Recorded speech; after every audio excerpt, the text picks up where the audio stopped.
السلام علیکم ورحمۃ اللہ وبرکاتہ۔ میرے معزز خواتین و حضرات، آج کی اس ویڈیو میں ایک حدیث پاک آپ کی خدمت میں پیش کروں گا، اور جو لوگ صدقہ دیتے ہیں ان کے دلوں میں ایک شبہ آتا ہے، ایک وسوسہ پیدا ہوتا ہے، اس کا بھی ازالہ، اس کا حل پیش کروں گا۔ حضرت سیدنا ابو ہریرہ رضی اللہ تعالی عنہ آپ روایت فرماتے ہیں کہ رسول پاک صلی اللہ تعالی علیہ وآلہ وسلم نے ارشاد فرمایا کہ ایک شخص رات کے وقت خفیہ طریقے کے ساتھ صدقہ دینے کے لیے باہر نکلا، تو رات کی تاریکی میں ایک شخص کو دیکھا اس نے، جو کہ وہ چور تھا اور چوری کی نیت سے جا رہا تھا۔ تو اس شخص نے اس چور کو فقیر سمجھ کے صدقہ دے دیا، گھر آ گیا۔ صبح لوگوں میں چرچا ہو رہا تھا کہ رات کو کسی نے ایک چور کو صدقہ دے دیا۔ اب یہ بندہ بڑا پریشان ہوا، اللہ کی تعریف بیان کی اور کہنے لگا کہ انشاءاللہ کل پھر میں صدقہ دوں گا۔ دوسرے دن یعنی دوسری رات پھر صدقہ لے کے نکلا، تو ایک زانیہ عورت ملی جو کہ اپنے گاہک کے انتظار میں تھی، تو یہ شخص اس کو مسکین عورت سمجھ کر اس کو صدقہ دے دیا۔ تو پھر اگلے دن پھر لوگوں میں چرچا ہو رہا ہے کہ رات کو ایک شخص نے ایک زانیہ کو صدقہ دے دیا۔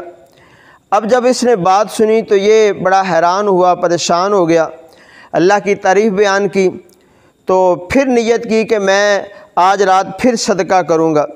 تیسری رات پھر صدقہ لے کے نکلا۔ جب تیسری رات صدقہ لے کے پھر نکلا تو اب کیا ہوا کہ ایک مالدار شخص کو مسکین سمجھ کے صدقہ اس کو دے دیا۔ پھر صبح ہوئی تو لوگوں میں چرچا ہو رہا ہے کہ رات کو کسی نے ایک مالدار کو صدقہ دے دیا۔ اب یہ شخص بڑا پریشان ہوا کہ میرا صدقہ جو ہے وہ چور کے ہاتھ میں لگ گیا، زانیہ کے پاس پہنچ گیا اور مالدار کے پاس پہنچ گیا۔ تو اسی پریشانی کے عالم میں سو گیا۔ تو ایک فرشتہ خواب میں آیا تو اس نے کہا کہ پریشان نہ ہو سکتا ہے کہ جو تیرا صدقہ چور کے پاس گیا ہے وہ چوری سے بچ جائے، اور زانیہ کے پاس گیا ہے تو وہ گناہ سے توبہ کر لے۔ اسی طرح جو مالدار کے پاس تیرا صدقہ گیا ہے تو ہو سکتا ہے کہ وہ عبرت حاصل کرے کہ میں بھی اللہ کی راہ میں صدقہ کروں۔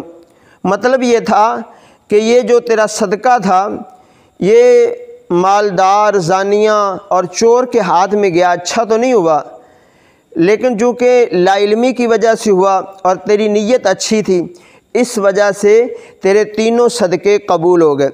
میرے محترم بھائیوں، ہم جب صدقہ دیتے ہیں نا تو بعض لوگوں کے دلوں میں ایک یوں سمجھیے کہ شبہ ہوتا ہے یا وسوسہ آ جاتا ہے کہ پتہ نہیں میں نے جو یہ صدقہ دیا ہے یہ قبول ہوا ہے یا نہیں ہوا، تو جس کو میں دے رہا ہوں پتہ نہیں وہ صدقے کا مستحق ہے یا نہیں ہے۔ تو میرے محترم بھائیوں، اس حدیث پاک سے ہمیں یہ تو پتہ چلا کہ آپ کسی کے بارے میں غور کر کے اس کو صدقہ دے دیں۔ آپ غور کرتے ہیں اور آپ کو محسوس ہوتا ہے کہ یہ واقعی غریب ہے، صدقے کا مستحق ہے، تو اس کو آپ صدقہ دے دیں، بھلے وہ صدقے کا مستحق نہ بھی ہو، پھر بھی آپ کو صدقے کا ثواب مل جائے گا۔ تو اللہ پاک ہمیں عمل کی توفیق عطا فرمائے۔ ایسی پیاری پیاری معلومات حاصل کرنے کے لیے آپ ہمارے اس چینل کے ساتھ جڑ جائیں۔ اللہ پاک آپ سب کا حامی و ناصر ہو۔ جزاک اللہ خیر۔